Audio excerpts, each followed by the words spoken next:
Sonic Frontiers is easily my favorite 3D Sonic game since Sonic Generations. It captures the fun both in gameplay and writing that I haven't felt since maybe the secret ending of Sonic Heroes. Whether it's the open world exploration, the traditional cyberspace levels, or the shockingly well written story, at least for Sonic standards, I had a thoroughly good time with this experimental take on Sonic, one that I hope we continue to see more of. Our story begins with Sonic, Tails, and Amy investigating the Chaos Emeralds who are seemingly drawn to Starfall Islands. It's here where a digital wormhole sucks in our familiar cast, transferring us to a whole new world. Sonic's friends get scattered across multiple islands trapped within force fields. In order to free them and get them back to normal, Sonic must collect the memories throughout cyberspace and rematerialize his friends. The setup isn't what makes the story so interesting, it's the in-between writing that really stood out to me.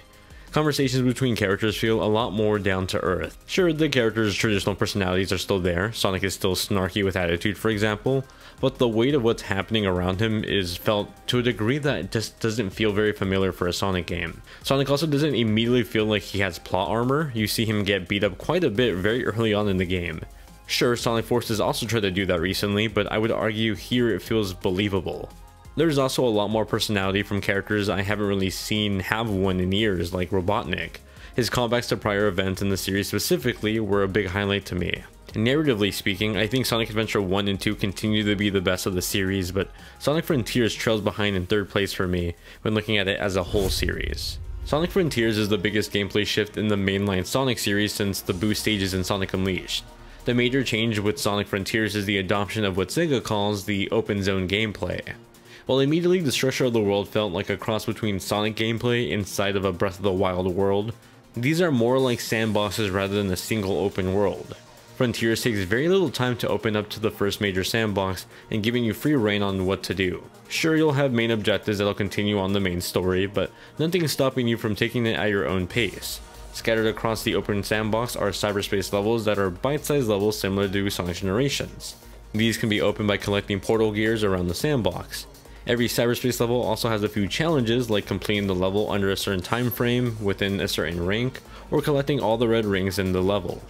Every one of these challenges unlocks a corresponding vault key, which is then used to open up the Chaos Emerald vaults. As you can see, completing objectives only further fuels other objectives that then entirely fuel the exploration of the sandboxes.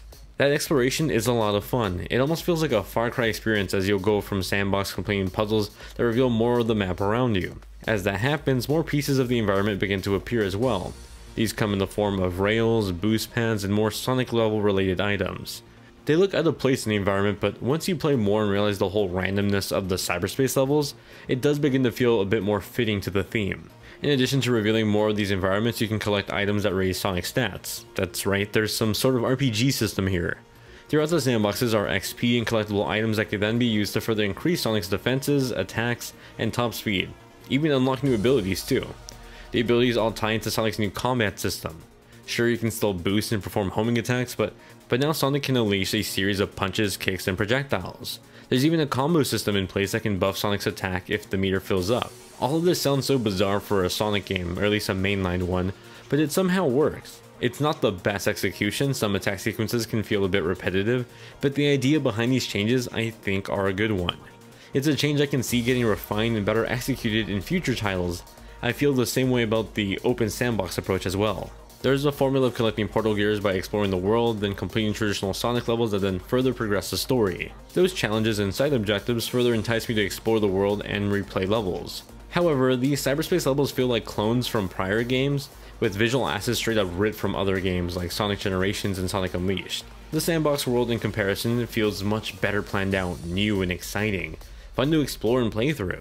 Cyberspace is fun in the sense that it's a traditional Sonic game, but it doesn't feel new at all and doesn't feel as refined. I wish as much effort was put into these sections as well. Overall, Sonic Frontiers introduces a lot of new and fun ideas in terms of gameplay that I think are generally good.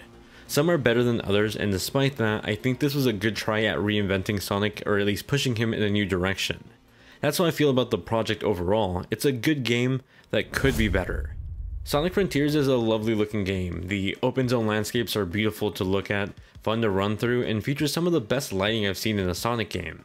Character models are well designed with a lot of personality in cutscenes. The cyberspace aspect of the new world introduces some new glitch-like visuals in the world that look a bit random on the surface, but once you start to play, begin to feel like a cohesive theme in the environment. Believe me, I thought the floating worlds pre-release was super weird too. Sonic Frontiers is available on just about all modern platforms, that's current and last gen PlayStation and Xbox, Nintendo Switch, and PC. Last gen, including the Xbox Series S, are all locked to 30 frames per second across various resolutions, but my biggest issue with those platforms is their frame pacing. Despite being locked at 30 FPS without any real noticeable dips, the frame pacing is all over the place and it causes this laggy effect when playing the game that completely kills the gameplay for a Sonic game. It's for that reason I'd recommend going with either a Series X, PS5, or a PC if possible. Those platforms offer a 30 FPS locked 4K mode, but also an 1800p 60 FPS mode. Oddly enough, that 4K mode is the default mode and also features some weird frame pacing issues. 60 FPS is the way to go with this title. On PC, that framerate is also limited to 60 FPS, and you won't see any widescreen support unfortunately. If you're thinking about getting this on a Steam Deck, rest assured that if you run at low settings and a slightly lower resolution than native, you can get a consistent 60 FPS experience on the go. All versions of the game suffer from pop-in, especially the Nintendo Switch version having the worst pop-in details. Even on next-gen platforms though, the pop-in can get pretty harsh. I don't think I'd mind it as much if there was some sort of transition there to fill up the change. For example, just loading in lower resolution sections of the terrain first, or just doing a fade-in effect. With Sonic running at these high speeds, the pop-in will test your limits if you're a fan of it or not, and if you're not, I feel like this game might be your breaking point. The Sonic Frontiers soundtrack, like most Sonic games, is a bop, a banger. However, where most of the prior Sonic games had some sort of genre theme to them, Frontiers is unique in the sense that it sprawls across various genres pretty consistently. From the slower paced instrumentals of the overworld to the loud rock themes playing during boss battles. I enjoyed it though, I don't think anything specifically stood out to me to be as memorable as the Crush 40 tracks I grew up listening to. Still, that's not to say these songs were bad, not at all by any means. Instead, I think the soundtrack covered a lot more ground with this entry that consistently were good, as opposed to, let's say, the collection of great songs with some truly iconic tracks, like from Adventure 1 and 2. As far as the actors' performances go, I thought the cast did a great job with their performances.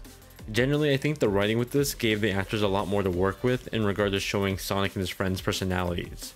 I'm used to Sonic being a confident hero, Tails being a bit of an anxious hero, and Knuckles being stubborn, but I think the writing and performances here gave them a lot more to work with as opposed to their usual more shallow personalities in recent titles. The Sonic the Hedgehog series, outside of the 2D games at least, have felt lost in direction for me. That's where Sonic Frontiers feels so different. The sense of direction is there with new features and ideas that are good, but could be better. I wish the pop-in had better transitions, combat feels a bit repetitive, and the cyberspace levels could use a facelift and some sort of design changes. Even with those gripes, this continues to be within my top 3 3D Sonic games. With its brand new gameplay formula, I hope it continues to be polished for the future. It's the most fun I've had with a 3D Sonic game in years.